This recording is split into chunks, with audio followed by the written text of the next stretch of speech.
Сега, сега включих камерата, исках да ви покажа какви са, пише политическа партия Меч.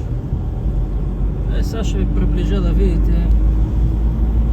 Сигурно и те са дошли тук малко да изложат пенсионерите, че ще направят нещо хубаво за тях, че ще дигнат пенсиите, че направят безплатни лекарствата.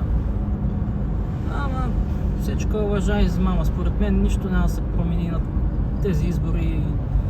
Следващите, които пак ще има, че нашата държавица изстрадала. Нищо хубаво, за съжаление, не чака.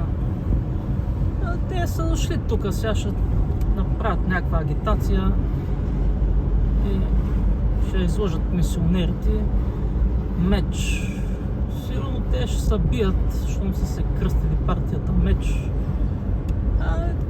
От такова. Банд. Че тук трябва да спирам вече, се прибирам вкъщи. И така.